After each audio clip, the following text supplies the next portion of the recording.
గురువుగారు మనకి ఈ మధ్య న్యూస్‌లలో గాని, యూట్యూబ్ ఛానల్స్‌లలో గాని ఒక న్యూస్ అనేది చాలా హల్చల్ అవుతుంది. మోడీ గారు అండ్ శంకరాచార్యులు గారు.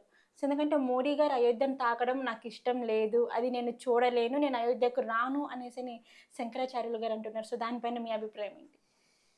మరి అంటే అయోధ్య రాముడికే ఒక జనాకర్షణ అంటే దృష్టి దోషం అంటారు. నజర్ యాహ్! నజర్ యాహ్! అంటారు యాహ్! కదా! యాహ్! దృష్టి దోషం పట్టి ఆయన 14 ఏళ్ళు వనవాసానికి వెళ్ళాడు. అవునవును. అటువంటిది మరి నరేంద్ర మోడీ గారికి ఒక దృష్టి పడదా అండి? కాబట్టి మరి పూరి శంకరాచార్యుల వంటి అన్నటువంటి మాట గాలి వార్త అయ్యుంటే బాగుండని నేను కోరుకుంటున్నాను గానీ, బట్ ఒకవేళ ఆయన అంటే మాత్రం ఖండించదగిన విషయం. ఆయన ఓకే. నువ్వు స్వామివారు కావచ్చు, శంకరాచార్యులు కావచ్చు, సాక్షాత్తు రాముల వారొచ్చి రా మోడీ గారు నా మాట అన్నా నేను వ్యక్తిగతంగా దాన్ని ఖండిస్తాను నేను. ఓకే. ఎందుకంటే ప్రపంచ దేశాలలో ఒక ఉత్తమ నాయకుడు ఎవరు అంటే మనకి మోడీ గారు మోడీ కనపడుతున్నారు. గారు. పార్టీలు పక్కకు పెట్టండి. అవును. బీజేపీ పార్టీయా, కాంగ్రెసా, ఇంకోటా మనకు అనవసరం. కానీ ఒక వ్యక్తిగతంగా భారతదేశ యొక్క కీర్తి ప్రతిష్టని పెంచగలిగినటువంటి ఏకైక వ్యక్తి ప్రస్తుతం ఉన్నారంటే మోడీ గారు మోడీ. మాత్రమే. అది ప్రతిపక్షాలు, మిత్రపక్షాలు ఒప్పుకునే విషయం. అవును. అటువంటిది పూర్తిగా ఒక మఠానికి అధిపతివి నువ్వు. 4 అంటే 4 దిక్కులో ఉన్నటువంటి మఠాలు అవును. ఉన్నాయి. శంకరాచార్య మఠం, 4 మఠాలలో శృంగేరి మఠం ఒకటి, పూరి మఠం ఒకటి, బద్రీనాథ్ మఠం ఒకటి ఇంకో 4 మఠాలు ఉన్నాయి మనకి. ఈ 4 మఠాలు ఒక్కొక్కదానికి అధిపతి మీరు అంతవరకే. కానీ దేశానికి మొత్తం అధిపతి నరేంద్ర మోడీ గారు. సో ప్రస్తుతాన్ని ముట్టుకున్నాడని కాదు. ఇప్పుడు ఒక విషయం చెప్తాను నీకు. ఇప్పుడు దేవుడి విగ్రహం తయారు చేసేటప్పుడు ఎవరు తయారు చేస్తారు? ఒక వడ్డరి వాళ్ళు తయారు చేస్తారు. అవును. వడ్డరి అంటారు. హ్మ్. వడ్డరి వాళ్ళు తయారు చేసేటప్పుడు దాన్ని తొక్కుతాడు దాన్ని. రామచేయుడు తొక్కుతాడు దాన్ని. హ్మ్. మరి అది ఏ కులం? అది పక్క పెడదాం. ఇప్పుడు మనకి భాగ్యనగర్ నుంచి డోర్లు వెళ్ళాయి. ఇక్కడి నుంచి 13 అడుగుల డోర్లు వెళ్ళాయి. అవునవును. భాగ్యనగరం నుంచి 13 అడుగుల డోర్లు. ఇంత నిజంగా చెప్తున్నాం తెలంగాణ మనం ఒక అనుకోద్దు కానీ తెలుగు రాష్ట్రాల్లో తెలంగాణ వైపు నుంచి ఇంకా సంతోషం వార్త ఏంటంటే మనకి 13 అంతస్తుల డోర్లు మన దగ్గరికి వెళ్ళిపోయాయి. నిజంగా అది చాలా రెండవది గర్వించదగ్గ విషయం. 13 కిలోల బంగారాభరణాలు ఇక్కడి నుంచి పంపిస్తున్నాం మనం. పాదుకలు. అది ఎంతటి విశేషం. సరే మనకి ఆంధ్ర ప్రాంతం నుంచి పంపిస్తుండొచ్చు అది వేరే విషయం. నేను ప్రాంతం మాట్లాడలేదు. తెలుగు వాళ్ళ గర్వించదగ్గ విషయాలు ఇవన్నీ కూడా. అవును. అలాంటిది ఆ పాదుకలు ఎవరు చేశారు? కంసాలి చేశాడు. ఏ కులం? రెండవది. మరి అది ఎవరు దొరుకుతున్నారు? రాముడికేగా. అవును. డోర్లు ఎవరికి? ఆ డోర్ తీసేది ఎవరి కోసం?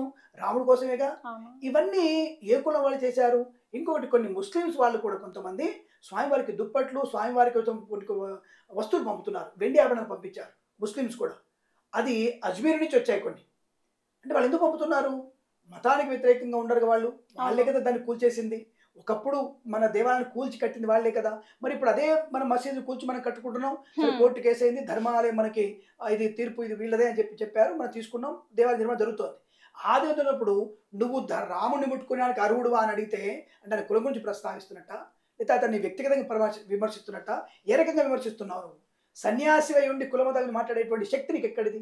నువ్వు పూరి శంకరాచార్యులు కానీ లేదా ఇంకొక శంకరాచార్యుల వారు ఇంకెవరైనా కానీ జగద్గురు శంకరాచార్యులే సరే ఇటువంటి మాటలు అనేవి సహేతుకం కాదన్న విషయం విజ్ఞత ఉన్న వాళ్ళు ఎవరు కూడా మాట్లాడే అవకాశం ఉండకపోవచ్చు. నేను అనుకోవడం పూరి శంకరాచార్యుల వారు ఇలా అన్నారని అనుకోవడం లేదు. అనుంటే మాత్రం అది అది మంచితనం కాదు. అతని యొక్క విమర్శ చేయడానికి అర్హుడు అవుతాడు. అవి గుర్తుపెట్టుకోండి. గౌరవించబడదగిన వ్యక్తి అవుతాడు అప్పుడు. కాబట్టి మోడీ కులం అతని కాదు. రెండవది ఇంకొక విషయం అంటే అన్ని కులాల వాళ్ళు కలిస్తే ఇక్కడ నిర్మాణం జరుగుతోంది. అవునవును. అయితే ఇంకొకటి చెప్పాలమ్మా. బ్రాహ్మణ అంటే ఏమిటి అంటే వేదం చదువుకున్నాడు, బ్రహ్మజ్ఞానం కలిగినాడు బ్రాహ్మణ. అవును.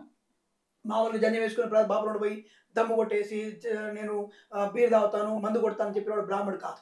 మాంసనుడు బ్రాహ్మడు కాదు. ద్విజుడు ఎప్పుడవుతాడంటే బ్రహ్మజ్ఞానం పొందుకుంటే. అటువంటి బ్రహ్మజ్ఞానం పొందిన వాళ్ళు దేవాలయంలో పూజలకు అర్హులుగా ఉంటారు. ఓకే. ఆ విషయం గుర్తుపెట్టుకోవాలి ఫస్ట్ మనం. అది లేకుండా నరేంద్ర మోడీ గారిని వచ్చేసి నువ్వు కులాన్ని మాట్లాడుతున్నావు అంటే ఏ విధంగా అర్థం చేసుకోవాలి మేము?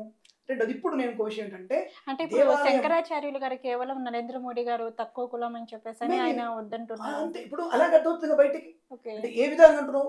పోనీ స్థాయిలో గొప్ప స్థాయి, ప్రపంచ స్థాయి, ధనంలో మంచి అంటే ధనం అంటే ఏంటి? మానధనం గొప్పది. నీకంటే మానధనం గొప్పదేగా. నువ్వు అన్నిటిని త్యజించావు, ఆయన త్యజించలేదు అంతే. తింటున్నాడు, ఆయన చేస్తున్నాడు. నువ్వు ఋషివి, నువ్వు ఋషమాడివి, నువ్వు దేవుడు సమానుడు. పూరి చక్రాచార్యులు దేవుడితో సమానం నువ్వు. మేము కాదంటలేదు. కానీ వ్యక్తిగతంగా చేసేటప్పుడు ఎవరిని నిందిస్తున్నావు?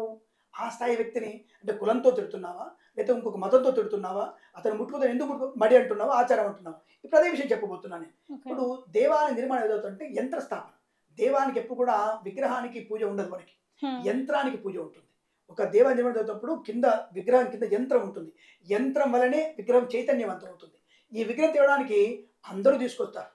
ఊళ్ళో ఉండేటువంటి దేవాలయ ప్రతి జరుగుతుంటే సర్పంచులు వస్తారు, వాళ్ళు వస్తారు, రెడ్డి గారు వస్తారు, ఇంకోళ్ళు అందరూ కూడా వస్తారు. అందరూ విగ్రహాలు లోపల పెడతారు మ్యాక్సిమం. పెట్టిన తర్వాత యంత్రం ఉంటుంది అక్కడ. ఆ యంత్రము కేవలం మంత్రోచ్చారణ, అది కూడా వేద మంత్రాలతో మాత్రమే. జనవరి 22వ తేదీ మనకి 28 నిమిషాల గడియ మాత్రమే ఉంది. ఆ 28 మినిట్స్లో ఆ యంత్రం పెట్టేవాళ్ళు బ్రాహ్మణులు మాత్రమే. అది వేదం చదువుకున్నటువంటి ద్విజుడు మాత్రమే పెడతాడు. ఈ విషయం గుర్తుంచుకోవాలి. విగ్రహం ఎవరైనా ముట్టుకోవచ్చు, విగ్రహం లోపల తీసుకొస్తారు అంతే. ఆ యంత్రం పెట్టిన తర్వాత ఆ యొక్క మిగిలినటువంటి బ్రాహ్మణులందరూ కలిసి ఆ విగ్రహాన్ని ఆ హోలు జరుపుతారు, ఒక 10 అంగుళాలు జరుపుతారు అంతే. అప్పుడు ఎవరు ముట్టుకోరు ఇక. ఆ తర్వాత విగ్రహానికి చైతన్యవంత పూజలు అవుతాయి. హోమము, దర్భలతో ప్రాణ ప్రతిష్టలు. ఇక్కడ ఎవరిని ముట్టుకోనివారు, ఎవరిని ముట్టుకోనివారు. అక్కడ కేవలం అక్కడ చేసేటువంటి అర్చకుడు, ఆ ప్రతిష్ఠించిన వేద పండితులు మాత్రమే చేస్తారు. ఎందుకు? చైతన్యవంతం కలగడానికి. ఆ యంత్రానికి వేద మంత్రాలతో ప్రాణ ప్రతిష్ఠ జరుగుతూ చేయడానికి చేస్తారు. అటువంటిది ఇప్పుడు ఆయన చేసి ఆయన ముట్టుకుంటే నేను ముట్టుకొని రాను, నువ్వు నీ అసిస్టెంట్ ఇద్దరు రాకపోతే పోయేది ఉంది. అక్కడ కొన్ని లక్షల మంది వస్తున్నారు అక్కడికి. నువ్వు రావడం వల్ల ప్రయోజనం లేదు, పోవడం వల్ల రాకపోవడం వల్ల అప్రయోజనం లేదు. కాబట్టి ఎందుకు అటువంటి మాటలు మాట్లాడుతున్నా అర్థం కాలేదు. ఇది మరి కాంట్రవర్సీ అని కాదు, కానీ అది సహేతుకమైన మాట కాదు. ఏ పీఠానికి స్వామి అయినా సరే నరేంద్ర మోడీ లాంటి వ్యక్తిని అటువంటి మాట అనవలసిన అవసరం లేదు. ఆ స్వామి ముట్టుకున్నా, ప్రతిష్ఠ చేసినా శుభమే జరుగుతుంది. మన దేశం యొక్క సౌభ్రాతృత్వము ఇంకా పరిడవిల్లేటువంటి అవకాశం తప్ప ఇంకోటి లేదు. ఇదంటే మాత్రం తప్పుగా చెప్పబడుతున్నాను, నా అభిప్రాయం. అది విషయం.